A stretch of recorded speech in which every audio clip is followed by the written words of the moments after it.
네, 여러분 다시 왔습니다. 지금 밤이 이제 아주 늦었거든요. 네, 이번 강의를 마치고 이제 들어가려고요. 그리고 지금 이야기하다 보니까 너무 길어져가지고 이미 이번 IT 미래형 IT에 대한 설명이 지금 2시간이 넘게 지금 이미 촬영이 된 것 같아서. 미래 경영에 대한 이야기는 사실 할 말이 많거든요.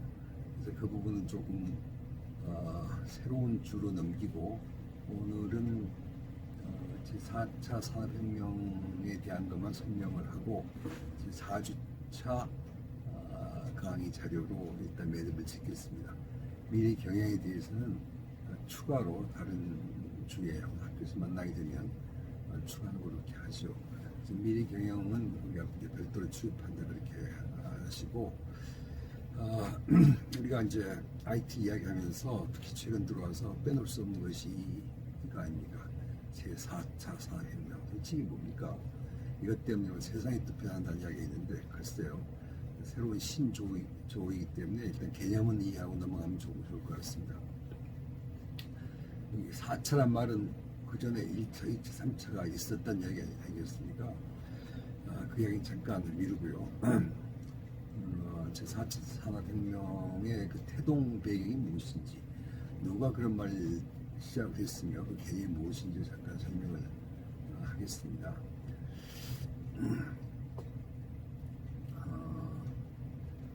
그 등장 배경은, 이 영화의 등장 배경은 그렇습니다. 미리 좀 만들어놨었는데 등장 배경은요.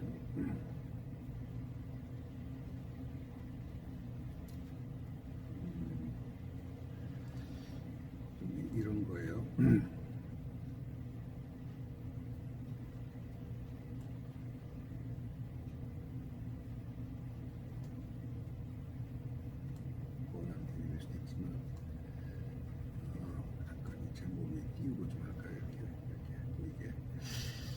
제4차 산업혁명을 이해하기 위해서 무엇이 이 개념을 등장시켰는가.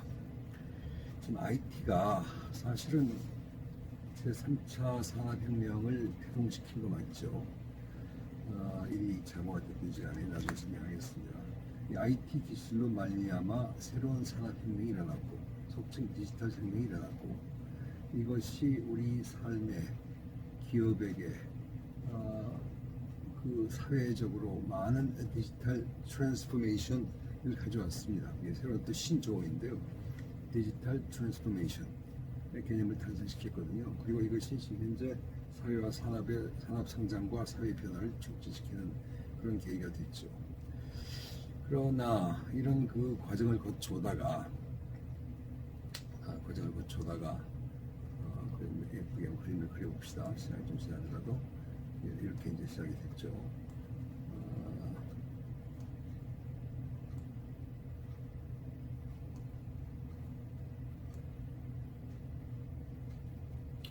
그러다가 지난 10년, 20년, 30년 지나오면서 특히 지난 20년 정도에 여러 가지 그 지구는 문제점이 봉착을 했습니다. 특히 기업은요. 생산성이 둔화되고 이 경제적 불평등이 확대되고 있고, 부익부 빈익빈, 그다음에 인구 고령화를 맞고 있고, 이건 우리나라의 문제이기도 합니다. 이런 것들이 새로운 그 국제적 이슈로 떠올랐습니다. 그래서 여기에 대해서 과연 어떻게 할 것인가, 여기에 대한 이제 질문들이 또 터져 나왔죠. 근데 그래서 어떻게 할 것인가에 대한 해법을 이제 모색을 하고 있던 차에, 그래서 이게 이제 우리의 궁금증으로 성장이 됐다 이겁니다. 그래서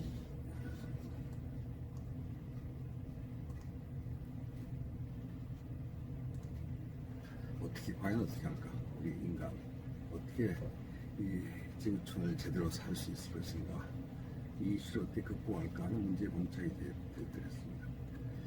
그래서 이제 많은 사람들이 생각하고 있던 와중에 독일에서 해법을 찾기 시작했어요.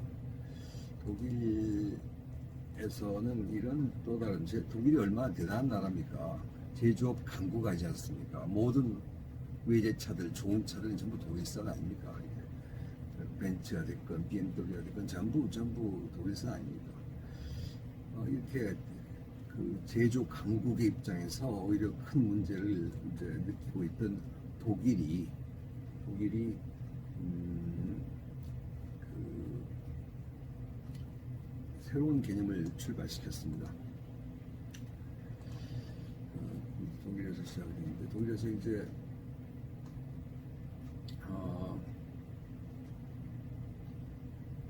자기들 나름대로 문제점을 또 도출하다 보니까 낮은 출산율, 우리나라의 문제죠. 낮은 생산 인구 감소, 고임금 체계, 그리고 낮은 에너지 지급률 이런 문제점들을 어떻게 해소할 것인가를 찾다가 나름대로 찾은 그 해법이 바로 인더스트리 4.0이라는 개념이었습니다. 인더스트리 4.0 이게 이제 유명한 하나의 또 신조어인데 이거 어찌 보면 여기서 비로소 제 4차 산업혁명의 4와 여기 4.0이 좀 맞물린 듯한 그런 느낌이 드는데요. 그래서 인더스트리 4.0이라는 새로운 개념을 탄생시켰습니다. 그리고 이 인더스트리 4.0이 추구하는 그 목표는 제조 기술의 IT를 덧붙여서 생산의 제조업의 완전 자동화, 생산 라인의 완전 자동화를 구현하는 것이었어요. 이렇게 출발했던 것이 바로 이제 인더스트리 4.0이었습니다.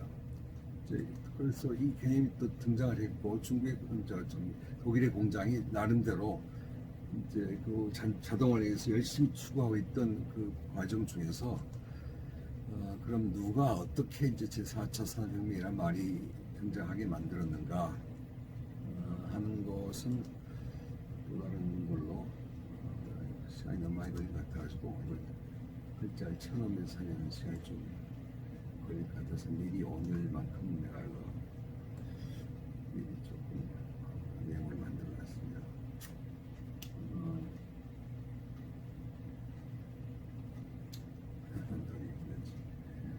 절로만 해가지고 지금 그럴 수 없네요.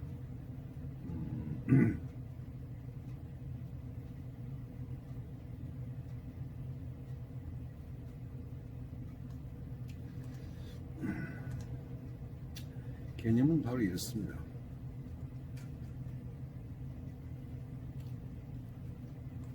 머리가 잘리네요. 개념이 이렇습니다.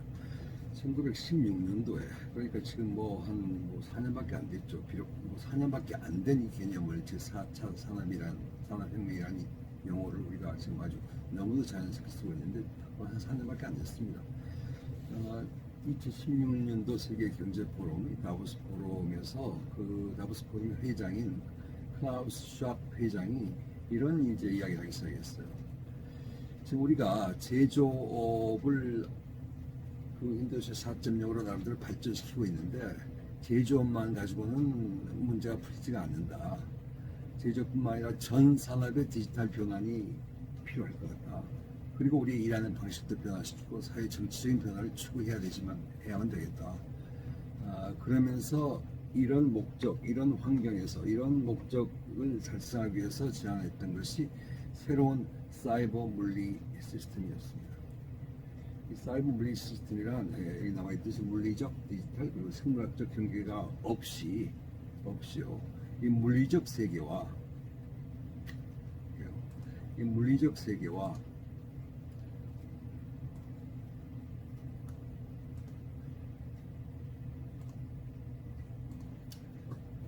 물리적 세계와 그 인터넷 이 공간을 인터넷 가상 공간을 하나로 엮자.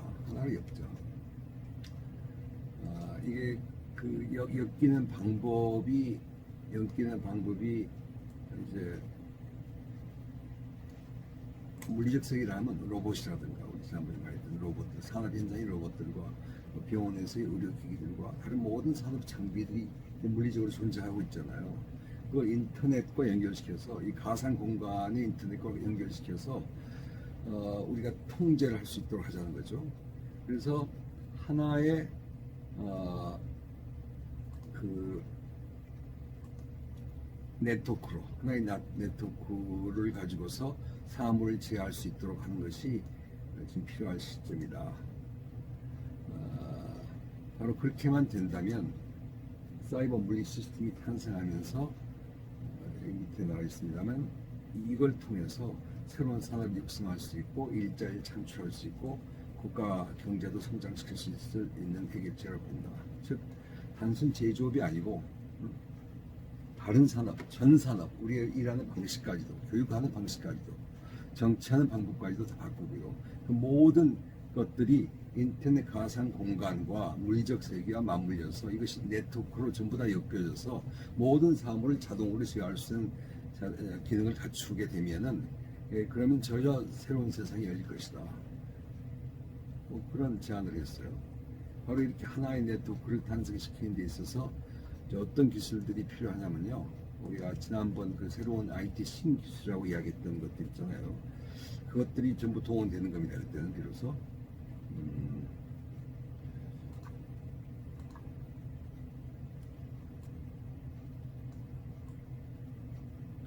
이를 위해서는 이제 새로운 이런 그 IT 핵심 기술들,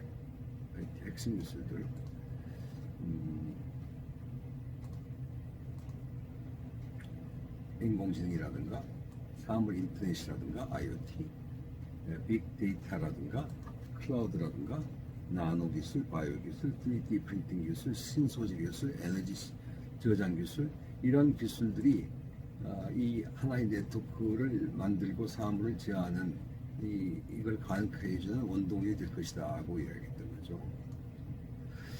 이게 한마디로 이 그림 나와 있는 것이 바로 제4차 산업혁명이라는 우리가 많이 듣고 있는 그 용어의 기본적인 개념입니다. 슈와프 회장이 제안했고 제조업은 독일에서 인더스트리 4.0으로 출발했는데 제조뿐만 아니라 전 산업의 디지털 변화를 추구하면서 우리의 삶의 방식이라는 방식을 바꾸자. 그러기 위해서 아주 필요한 것이 모든 사물들이 하나로 통합되는 것이다. 물리적 세계뿐만 아니라 실제 존재하는 물리적 세계와 인터넷 가상 공간이 서로 만남을 일으킴으로써 즉 물리적과 디지털과 우리 인간들 이 셋의 경계가 없어지면서 아주 새로운 공간을 창출하는 것이고 그것이야말로 새로운 혁명을 추구하게 된다. 만약 그게 우리가 성공하게 된다면 신산업을 육성할 수 있고 일자리를 창출할 수 있고 국가 경제가 성장할 수 있고 새로운 시대를 열게 될 것이다. 뭐 이런 그 이야기를 했단 말이죠. 이것이 바로 제4차 산업혁명의 개념도가 됩니다.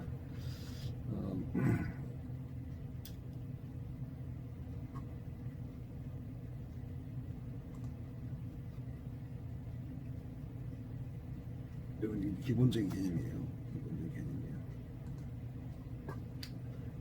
그래서 다시 이야기하면은 이제 그렇다면 다시 넘어가서 그게 4차 산업혁명의 개념인데요. 그럼 1차, 2차, 3차가 존재했을까 아니겠습니까? 우리가 아까 이야기했듯이 3차가 디지털 혁명이었는데 1, 2차, 3차를 다시 한번 이야기하면서 4차로 다시 재조명을 해보죠. 이것은 KT가 언젠가 발표한 적이 있었던 자료에서 내가 발췌를 전권했던 그림 하나를 뽑겠습니다. 내가 썼던 책에도 좀 인용을 했던 자료인데 괜찮은 그림이어서 한번 보겠습니다. 근데 글자가 작아서 잘 보이려나 모르겠습니다. 여러분들 보일까요? 이해를 위해서 이걸 좀 크게 키워보겠습니다. 그래서 이제 보일 줄 믿고 이거 화질이 좋다 여러분들 있잖아요. 그러니까 보일 줄 믿고 이야기할게요. 그래서 제1차 산업혁명은 언제 시작됐느냐? 1784년 시작했다고 합니다. 이게 전기기관이 발명됐던 그 시점을 산업혁명의 시초라고 이야기합니다. 그래서 제1차 산업혁명은 이런 전기기관차, 방직기, 옷 만드는 방직기 이런 것들이 바로 제2차 산업혁명을 만들었었고요.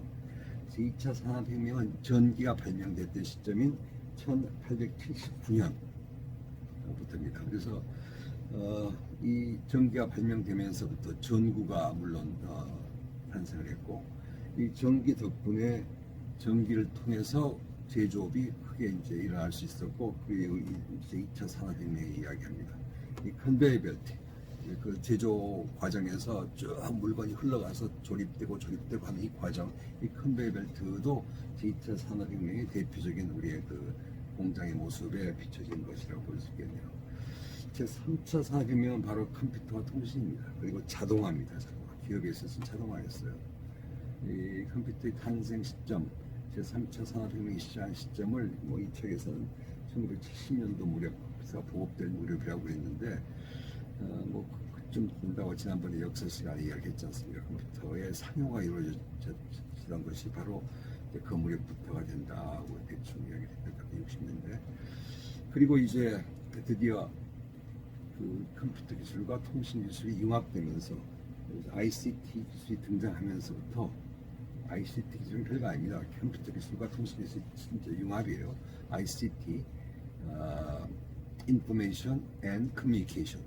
그러니까 여기서 그러니까 Information Technology와 Communication Technology, IT와 CT. 그래서 한마디로 컴퓨터 기술과 통신 기술의 융합이 본격적으로 이루어지던 1915년부터 제4차 산업혁명이 일어났다고 볼 수 있다는 거죠. 그리고 제4차 산업혁명을 일구는 중요한 그 도구들이 이 표에서는 제5세대 5G, 사물 인터넷 IoT, 그리고 인공지능이다, 이렇게 보는 겁니다.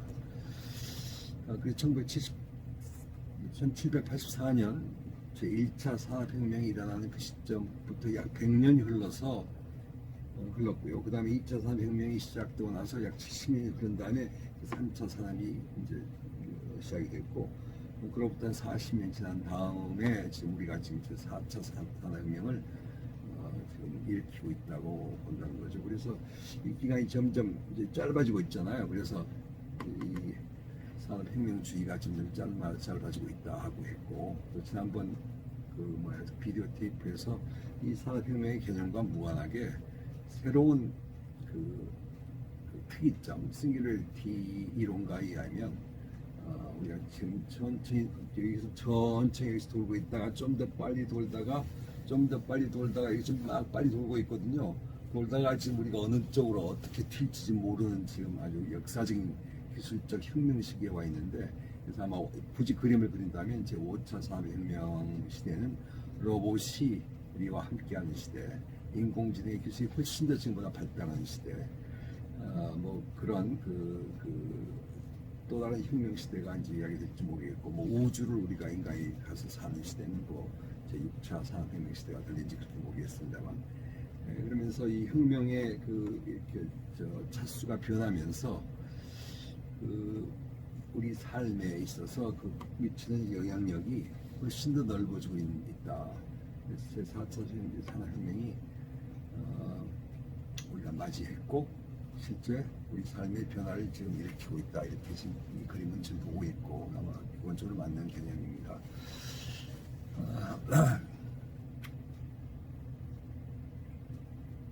그렇게 이해를 하면 되겠고요. 지금 이제 또 한 20분이 흘렀는데, 그림 하나만 더 보인다면, 그래서 중요한 것은 그 인공지능, 그 다음에 통신 기술입니다. ICT, 통신 기술이 핵심이어서, KT가 바라보고 있는 그림 하나를 잠깐 마지막으로 좀 보여줄게요.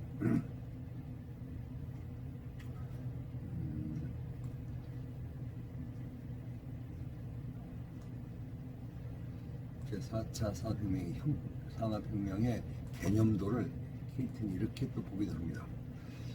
또 보일지 모르겠는데, 보니까 더 이상 키울 수가 없어서 말이죠. 잠깐 설명이 좀 이렇습니다. 제4차 산업의 엔진력이 있습니다. 엔진이 있어요. 빅데이터, 인공지능, 사물 인터넷, 클라우드, 이런 기술들이 산업혁명의 엔진인 셈이고, 5G가 거기에 핵심 그 기술로서 엔진을 움직이는 뭐 전기 인수미 전기 일종의 엔진을 움직이는 전기 같은 존재 에너지가 5G 역할을 해준다. 아니면 연결고리가 바로 5G다. 그래서 제4차 산업이 엔지니어링이 존재하고요. 이제 이렇게 됨으로써 많은 게 바뀐다는 거죠. 첫째가 여기 이제 ICT,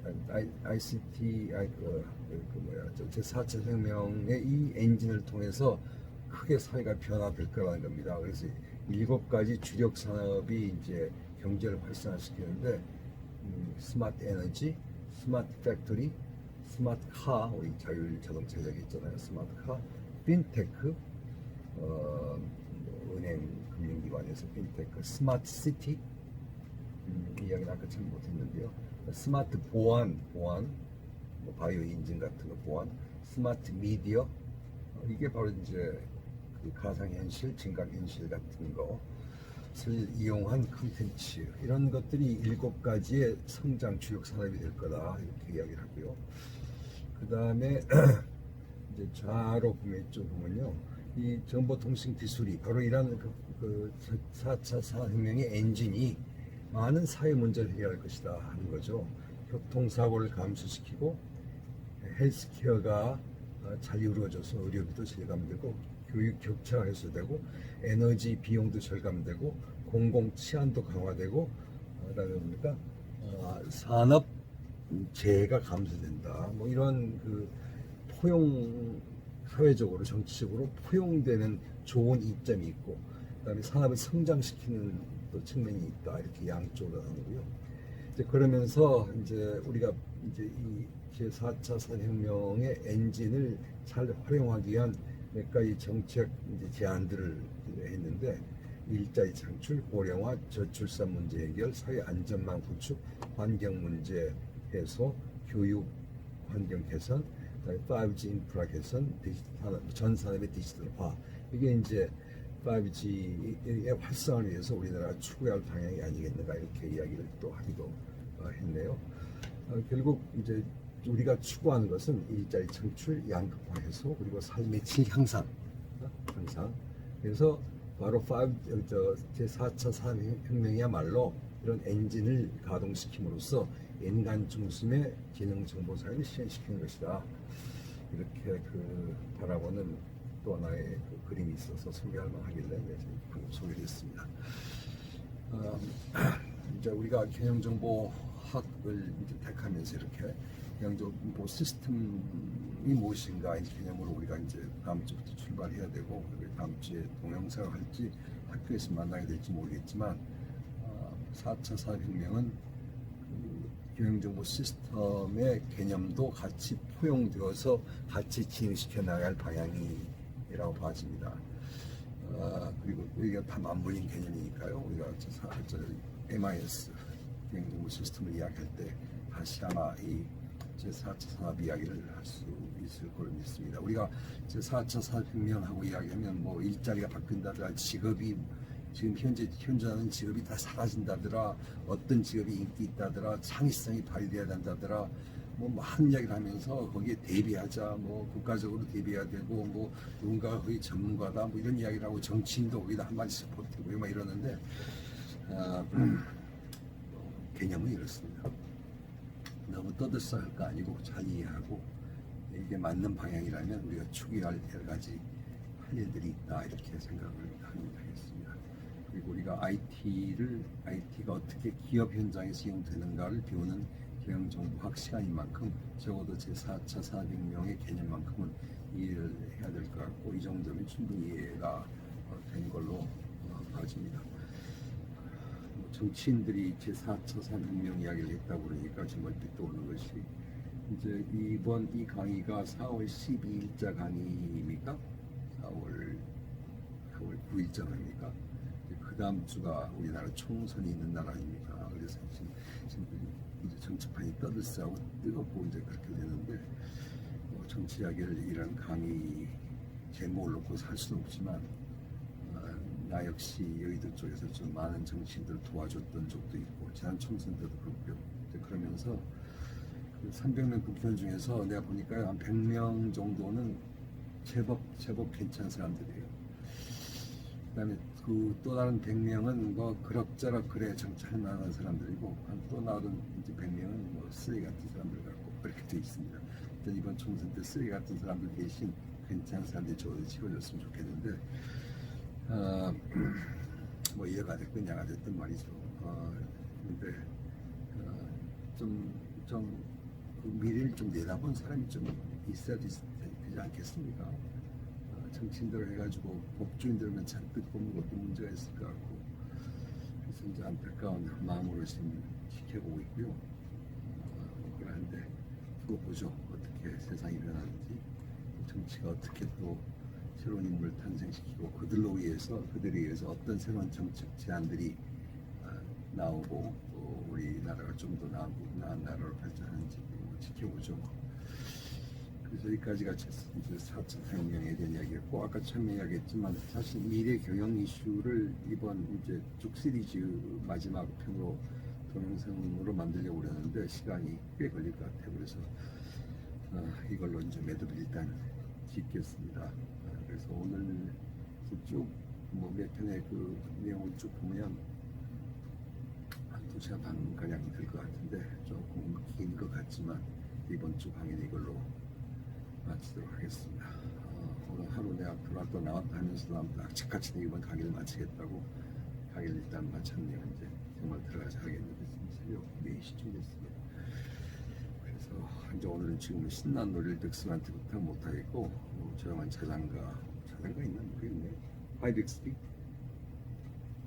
자장가 노래 들려줘. 네, 딱 맞는 음악을 들려줄게요. 핑크퐁의 아빠의 자장가입니다. 그게 뭐죠?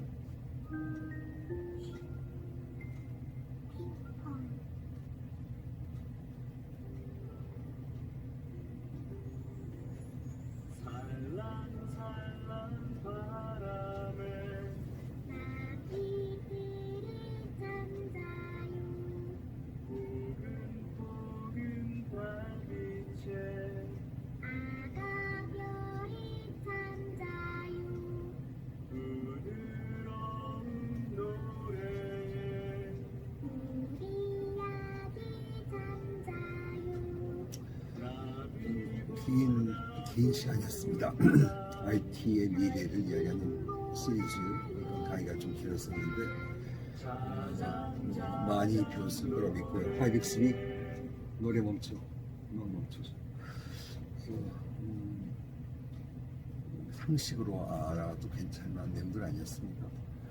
그래서 이제 이번 주와 지난 주에는 IT 이야기를 했고 컴퓨터 기술, 통신 기술, 인터넷 기술 설명했고 이번에는 미래를 논했고 이제 여러분도 상당히 박숙해졌습니다. 아까 내가 그렸던 그 모양으로 말하면요, 이제 안다는 쪽이 조금 넓어진 것 같지 않습니까? 그다음에 또 거기에 또 내가 많은 또 이슈와 또 용어들 또 던졌기 때문에 내가 뭘 모르는지 안다는 영역도 좀 넓어진 것 같지 않습니까? 이렇게 지식이 폭넓어지고 이렇게 해서 더 지혜로워지고 이렇게 되니까 배움의 의미가 있는 겁니다. 그럼 여러분 또 한 주 동안 동영상 수고하느라고 많이 했고요. 좋은 댓글, 의미 있는 댓글 좀 붙여주고요. 이런 적 한 적이 없는데 내가 정말 신경을 쓰고 지금 이 유튜브를 처음으로 만들지만 만들어 보고 있거든요. 그러니까 좋은 의미의 시간이었다고 믿습니다. 시험 문제 어떻게 출제할 것인가 또 다음 주에 이야기도 하고 지금 거의 이제 30분이 돼 가니까 이제 여러분과 정말 이번 주도 헤어져야겠네요. 그래요, 여러분들 수고했습니다. 댓글 붙여주고요.